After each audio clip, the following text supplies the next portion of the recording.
واش 2026 غتكون غير عام ديال الكره والمونديال والفرحه، ولا كاين شي سيناريو اخر مخبي وراء الستار حنا ما عارفينوش؟ العالم كامل كيشوف المغرب كقوه صاعده، بلاد غدا وكتطور، ولكن في وسط التفاؤل خرجوا جوج من اخطر المتوقعين، ليلى عبد اللطيف والان مصطفى، وحطوا سيناريوهات كحله، سيناريوهات كتقول بلي 2026 غتكون عام مفصلي وتاريخي، ولكن ماشي غير بالاحتفالات. قال كنشوفوا الطبيعه كتقلب وجهها، وسياسه كتقلب موازينها، وحادثه غامضه كتفكرنا بموت الاميره ديالنا. غتعاود شي امير عربي. شنو مخبي لينا القدر في هذا العام؟ واش هادشي مجرد تخيلات ولا كاينين اشارات حقيقيه في السماء والارض؟ زير معايا السمطه وحل ودنيك مزيان، حيت هاد الهضره اللي غتسمع دابا ماشي عاديه. بدايه الفيلم كتبدا مع ليلى عبد اللطيف، سيده التوقعات اللي قالتها بالفم الوضاح. 2026 غتعرف ثوره في المناصب، المغرب مقبل على زلزال حكومي، وجوه قديمة غطير، وجوه جديدة غتطلع للواجهة باش تقود مرحلة حساسة.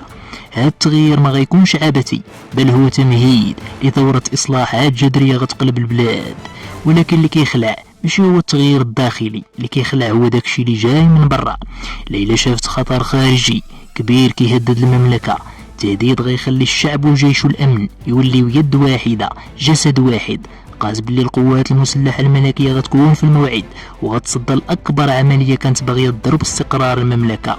هنا السؤال كيطرح راسو، شكون هاد العدو وشنو باغي من المغرب في 2026 بالضبط؟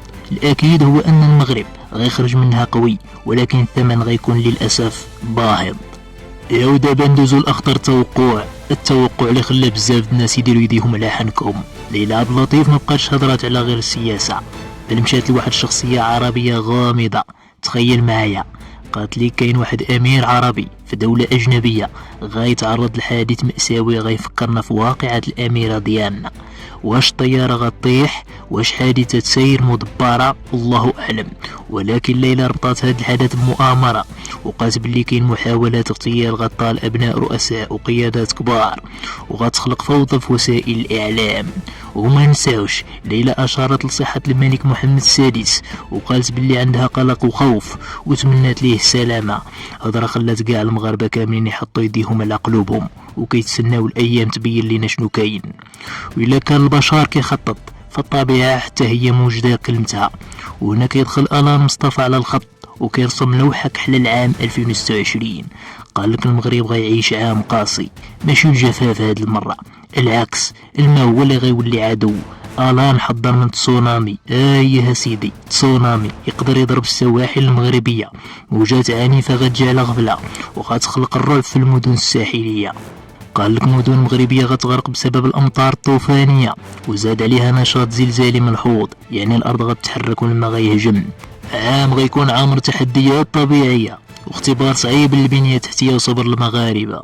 الرسالة ديالو كانت واضحة، هادشي ماشي للتخويف، هادشي باش نكونوا واجدين. في الاخر 2026 كيبان عام ماشي عادي، عام غتخلط فيه الفرحة ديال الكرة مع الخوف من المجهول. الان مصطفى ختم كلامه بواحد اللغز، قال لك المغرب غياخد قرار صامت، التحرك ما غيحس به حتى واحد، ولكن نهار غيبان غيقلب الموازين، وغيخلي 2026 يتكتب بمداد من ذهب في تاريخ المملكة. واش هاد التوقعات غتصدق، ولا هي مجرد هضرة ديال الشوافات وتحليلات ديال السياسة خلطات مع الخيال؟ حنا كمؤمنين عارفين بلا الغيب بيد الله سبحانه وتعالى، ولكن الوقاية خير من العلاج. انتم شنو بان لكم في هاد السيناريوهات؟ واش كتحسوا بلي 2026 غيكون عام الخير ولا عام التحديات؟ خليو لنا الاراء ديالكم في التعليقات. والسلام عليكم ورحمة الله تعالى وبركاته.